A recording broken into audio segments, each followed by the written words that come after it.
आज हम भाषा की बात करेंगे। क्रिया किसे कहते हैं? जिस क्रिया शब्द से किसी कार्य का करना या होना पाया जाए उसे क्रिया कहते हैं। जो क्रिया शब्द है उससे हमें पता चलता है कि क्या हो रहा है, उस शब्द को क्रिया कहते हैं। जैसे राम पढ़ रहा है। पढ़ रहा है शब्द से हमें मालूम होता है कि पढ़ने की क्रिया है। छात्र आ रहे हैं। आ रहे हैं शब्द से हमें मालूम होता है कि आने की क्रिया है। धातु क्रिया के मूल रूप को धातु कहते हैं। जो क्रिया का मूल रूप होता है उसे धातु कहते हैं। क्रिया के रूप लिंग, वचन, कारक आदि के प्रयोग से बदलते हैं तथा साथ ही क्रिया के विभिन्न रूपों में जो अंश समान रूप में सभी रूपों में पाया जाता है वही धातु है। जैसे लिख, लिखना, लिखता, लिखूंगा, लिखेंगे, लिखा, लिख रहा आदि। लिख ऐसा अंश रूप है जो सभी रूपों में रहा है। आपने देखा कि लिख से लिखना, लिखता, लिखूंगा, लिखेंगे, लिखा, लिख रहा आदि। तो ये लिख है वो सभी रूपों में रहा है। यही धातु कहलाते हैं। धातु रूप में ना लगाकर क्रिया का सामान्य रूप बनाया जाता है। जैसे लिख प्लस ना, लिखना। जाना प्लस ना, जाना। जाना ना ऐसा नहीं बनता है, ध्यान रखना। दौड़ प्लस ना, दौड़ना। चल प्लस ना, चलना। तो यहाँ पर जो धातु रूप है उसमें ना लगाकर क्रिया का सामान्य रूप बनाया गया है।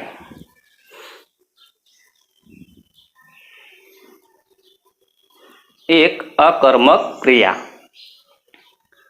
जिन क्रियाओं के व्यापार और फल दोनों कर्ता में ही रहे हैं वे क्रियाएं अकर्मक क्रिया होती है। अकर्मक क्रिया वाले वाक्य में कर्म की अपेक्षा नहीं होती है। जो क्रिया होती है उसमें कर्म नहीं होता है उसे अकर्मक क्रिया कहते हैं। अकर्मक क्रिया की पहचान हमें पता कैसे चलेगा कि जो ये वाक्य है वो अकर्मक क्रिया वाला है? तो आइए देखते हैं। क्रिया से पहले क्या, किसे, कहाँ, किसको आदि प्रश्नवाचक शब्द लगाकर देखना चाहिए। अगर उत्तर मिले तो क्रिया सकर्मक होती है, नहीं तो अकर्मक। जो क्रिया होती है उसे हमें क्या, किससे, कहाँ, किसको ये प्रश्नवाचक शब्द लगाकर प्रश्न पूछना चाहिए। अगर हमें उत्तर मिलता है तो ये क्रिया सकर्मक क्रिया है। अगर नहीं उत्तर मिलता तो अकर्मक क्रिया है।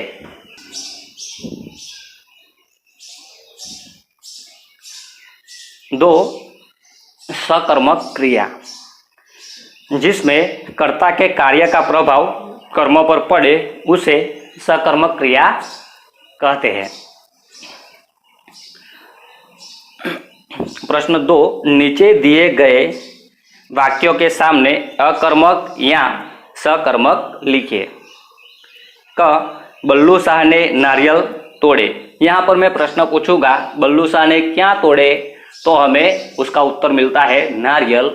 तो यह सकर्मक क्रिया है। उसकी नज़र जमीन पर पड़ी। यहाँ पर भी मैं प्रश्न पूछूंगा उसकी नज़र कहाँ पड़ी, तो उसका उत्तर मिलता है जमीन पर। तो यहाँ पर सकर्मक क्रिया है। अब उसके हाथ पैर फूलने लगे। यहाँ पर मैं प्रश्न पूछूंगा उसके क्या फूलने लगे, तो यहाँ पर मुझे उत्तर मिलेगा हाथ पैर। तो यह सकर्मक क्रिया है। ग, बल्लू शाह का जी ललचाने लगा। यहाँ पर मैं प्रश्न पूछूंगा, बल्लू शाह का क्या ललचाने लगा, तो मुझे उत्तर मिलेगा जी। तो यहाँ पर सकर्मक क्रिया है। उसे पेड़ पर चढ़ने का अनुभव था। मैं यहाँ पर प्रश्न पूछूंगा, उसे कहाँ पर चढ़ने का अनुभव था, तो मुझे उत्तर मिलेगा पेड़ पर। तो यह सकर्मक क्रिया है। च, वह रसोई घर में चली गई। मैं प्रश्न पूछूंगा, वह कहाँ चली गई, तो उसे उत्तर मिलेगा रसोई घर में। तो यह सकर्मक क्रिया है। अगर ये प्रश्न पूछने पर कोई भी उत्तर नहीं मिलता तो वह सब अकर्मक क्रिया होती है। प्रश्न 3, पढ़िए, समझिए और एक शब्द स्वयं लिखिए। क, विलोम शब्द। एक, अनेक, कंजूस, दानी, अनुभवहीन, अनुभवी, पसंद, नापसंद, संतुष्ट, असंतुष्ट, ज्यादा, कम। ख, वचन, विभक्ति रहित, विभक्ति सहित। पहले हम विभक्ति रहित देखेंगे। एक वचन, बहुवचन। नारियल, उसका बहुवचन है नारियल। पेड़, उसका बहुवचन है पेड़। प्यासा, उसका बहुवचन है प्यासे।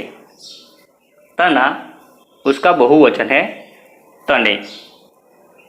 पत्नी, उसका बहुवचन है पत्नियां। सेठानी, उसका बहुवचन है सेठानियां। विभक्ति सहित, एक वचन, बहुवचन। नारियल का, उसका बहुवचन है नारियलों का। पेड़ पर, उसका बहुवचन है पेड़ों पर। प्यासे का, उसका बहुवचन है प्यासों का। तने पर, उसका बहुवचन है तनों पर। पत्नी को, उसका बहुवचन है पत्नियों को। सेठानी से, उसका बहुवचन है सेठानियों को।